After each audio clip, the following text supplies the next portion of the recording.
আজকের এপিসোডে আমি আপনাদেরকে একটা ছোট ভিডিও ক্লিপ দেখাবো প্রথমে, তারপরে আলাপ করব। দেখেন। এই ব্যবসা করে 20 বছর। এই শুধু মুড়ি বিক্রি করেনি, আগে পল্টনে করতাম, বিএনপির নেতারা আমার দোকান খাইয়ে লাইছে, এখন আমি ফুটপাতে করি। সেখানে কত টাকা আপনার লস হয়েছে? প্রায় মাল সামানে ছিল 1.5 লাখ টাকার মতো, কিছু আনতে পারি নাই। আরো পোলাবানের পিছিয়ে 1.5 লাখ টাকার উপরে খরচ হয়েছে। এই তো 7-8 মাস আগে ওরা 5 গ্রুপ সাদা চাইছে, তো ওরা মারামারি করে আমার উপরে জাল উঠেছে। Munda group, Kamal group, Selim group, আরো 2টা গ্রুপের নাম জানি না। দেখলেন তো, একটা ক্ষুদ্র ব্যবসায়ী ঝালমুড়ি বেচছে, তার ব্যবসার উপরে বিএনপির 5-5টা গ্রুপ ঝাঁপে পড়িছে। শুধু তাই না, তার দোকান পর্যন্ত নষ্ট করেছে, তার মূলধন টুলধন নষ্ট করে দিছে। হাসিনা পতনের পর বিএনপি যেভাবে দখল চাঁদাবাজি মাস্তানি আর খাই শুরু করলো, আমি তখনই বুঝে গেছি এই দল আর ক্ষমতা আসতে পারবে না।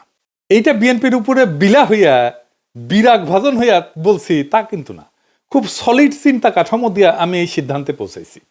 আজকে আপনাদেরকে ধাপে ধাপে সেটা ব্যাখ্যা করব যে কেন আমি এই সিদ্ধান্তে পৌঁছাইছি যে বিএনপি ক্ষমতা আসতে পারবে না।